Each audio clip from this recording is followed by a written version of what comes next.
Movies देखना तो हम सबको पसंद होता है। हाँ, मूवीज के जॉनरास डिफर कर सकते हैं। किसी को रोमांटिक मूवीज पसंद होती है तो किसी को एक्शन मूवीज, किसी को साईफाई मूवीज पसंद होती है तो किसी को horror movies, and the list goes on. अब ऐसा कहा जाता है कि मूवीज समाज का आईना होती है जो सोसाइटी की रियलिटी एंड उनके मुद्दों को दिखाती है। एंड ये सच भी है। आपने कई सारी मूवीज ऐसी देखी होगी जिनमें आपने इन सारे मुद्दों को देखा होगा। मूवीज जैसे कि 3 इडियट्स, पिंक, जवान एक्सेट्रा। हाँ, बस मूवीज में उनको थोड़ा ओवर एग्जैचुरेटेड एंड ग्लोरीफाई करके दिखाया जाता है ताकि व्यूअर्स को मूवी देखने में मजा आए। मूवीज का एक दूसरा साइड भी होता है जहां आप मूवीज के थ्रू किसी की इमेजिनेशन को स्क्रीन पे देख सकते हो। उसका रियलिटी से कोई लेना देना नहीं होता है। मूवीज जैसे कि Spiderman, star Wars, Harry Potter etcetera, ये सारी बहुत ही कमाल की मूवीज होती है एंड हम लोगों को ऐसी मूवीज देखना बहुत पसंद भी होता है। लेकिन ये सारी मूवीज सिर्फ किसी की इमेजिनेशंस होती है क्योंकि रियलिटी में ऐसा कुछ होना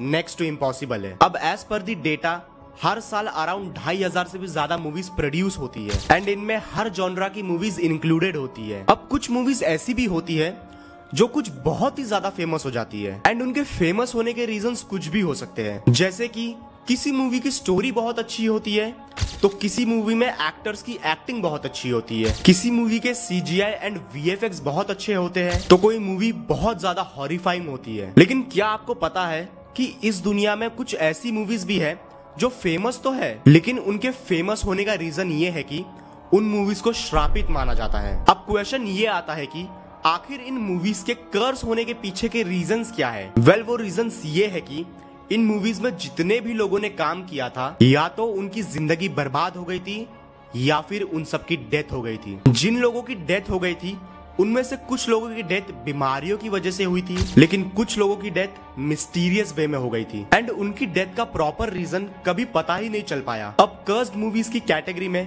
बहुत सारी मूवीज आती है एंड उन्हीं सारी मूवीज में से एक मूवी के बारे में मैं आज इस वीडियो में बात करूंगा एंड जिस मूवी के बारे में मैं बात करूंगा उस मूवी का नाम है द ओमेन।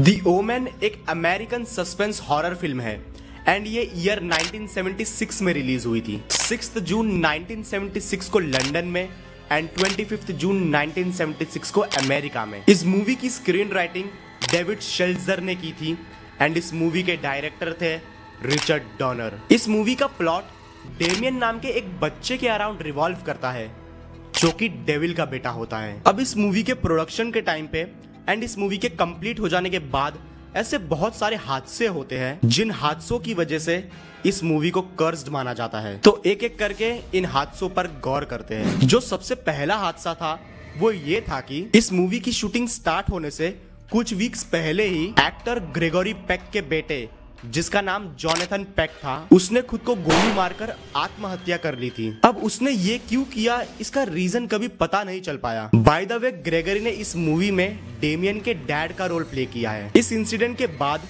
जब ग्रेगरी प्लेन में बैठ के लंदन जा रहे थे, लंदन इसलिए क्योंकि इस मूवी के ज्यादातर सीन्स लंदन में ही शूट होने वाले थे, तब उनके प्लेन पर बिजली गिर जाती है एंड उनके अलावा एक और प्लेन था जो लंदन जा रहा था एंड उस प्लेन में इस मूवी के एग्जीक्यूटिव प्रोड्यूसर मैक न्यूफील्ड एंड इस मूवी के स्क्रीन राइटर डेविड शेल्जर बैठे हुए थे एंड पहले प्लेन पर बिजली गिरने के कुछ देर बाद ही इस दूसरे प्लेन पर भी बिजली गिर जाती है जिसकी वजह से प्लेन्स में आग लग जाती है एंड प्लेन्स डैमेज हो जाते हैं। लेकिन इन तीनों की किस्मत बहुत अच्छी थी कि ये तीनों जिंदा बच जाते हैं। अब गौर करने वाली बात तो ये है कि ग्रेगोरी किसी दूसरी सिटी से लंदन के लिए प्लेन से जा रहे थे एंड मैक न्यूफील्ड एंड डेविड शेल्जर किसी दूसरी सिटी से लंदन के लिए प्लेन से जा रहे थे एंड इन दोनों के प्लेन्स पे ऑलमोस्ट एक साथ ही बिजली गिर जाती है। अब ये कोई कोइंसिडेंस है या फिर कुछ और? प्रोडक्शन के टाइम पे इस मूवी के सेट पे ट्रेन रॉटवीलर डॉग्स को लाया गया था क्योंकि इस मूवी में एक सीन था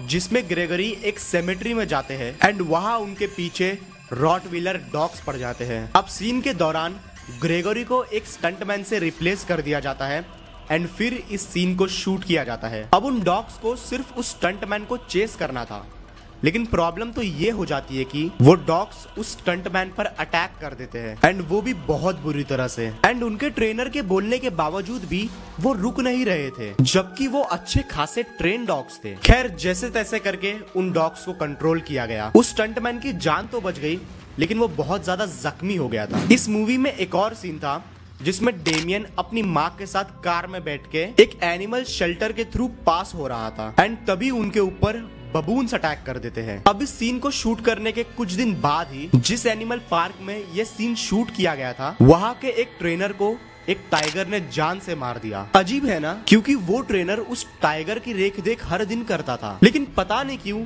इस सीन को शूट करने के कुछ दिन बाद ही उस टाइगर ने उसे जान से मार दिया। सिर्फ यही नहीं, बल्कि इस मूवी के एग्जीक्यूटिव प्रोड्यूसर मैक न्यूफील्ड एंड उनकी वाइफ जिस होटल में रुके हुए थे, उस होटल में भी बॉम्ब ब्लास्ट हो गया। लकीली जिस टाइम पे ये बॉम्ब ब्लास्ट हुआ था, उस टाइम पे वो दोनों उस होटल में मौजूद नहीं थे। कुछ दिनों बाद जब फिल्म की शूटिंग कंप्लीट हो गई थी, तब प्रोड्यूसर और ग्रेगोरी ने सोचा कि डिनर के लिए किसी रेस्टोरेंट में जाते हैं। लेकिन जिस रेस्टोरेंट में वो जाने वाले थे, उस रेस्टोरेंट में भी बॉम्ब ब्लास्ट हो गया। लेकिन इन सब की किस्मत वहां भी अच्छी थी कि इन्हें कुछ नहीं हुआ। अगर इतने से भी आपका मन नहीं भरा हो तो कुछ और चीजें बताता हूँ। ग्रेगोरी को किसी काम की वजह से इजराइल जाना था एंड जिस प्लेन से वो जाने वाले थे वो उन्होंने मिस कर दी। अब जिस प्लेन से वो जाने वाले थे वो प्लेन क्रैश हो गई एंड वो रोड पे चलती हुई एक कार के ऊपर क्रैश हुई थी। एंड वियर्ड बात तो ये है कि उस कार में उसी पायलट के फैमिली मेंबर्स थे एंड इस क्रैश की वजह से उन सब की डेथ हो गई। इस फिल्म के जो स्पेशल इफेक्ट सुपरवाइजर थे, जिनका नाम था जॉन रिचर्डसन, वो एक दिन अपनी गर्लफ्रेंड के साथ कार में बैठ के बर्लिन जा रहे थे एंड रास्ते में उनकी कार का एक्सीडेंट हो जाता है। इस एक्सीडेंट की वजह से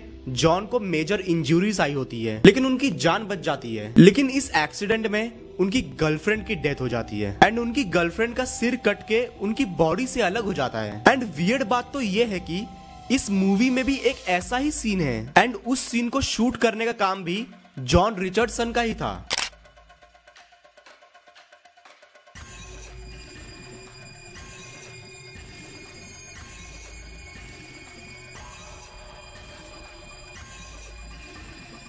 एक्सीडेंट के बाद जब जॉन खुद को संभालते हैं, तब उन्हें सामने एक साइन बोर्ड दिखाई देता है एंड उस साइन बोर्ड पे लिखा था ओमेन 66.6 किलोमीटर्स। अब ये जो 666 नंबर होता है, ऐसा कहते हैं कि ये डेविल को रिप्रेजेंट करता है एंड ये इंसिडेंट फ्राइडे 13th 1976 को हुआ था। अब इतनी सारी चीजें कोइंसिडेंस तो नहीं लगती। लोग ऐसा मानते हैं कि कोई नेगेटिव एनर्जी चाहती थी कि ये मूवी कभी बने ही ना। इनफैक्ट शूटिंग के टाइम क्रू मेंबर्स ने भी अजीब चीजें होने की बात की थी।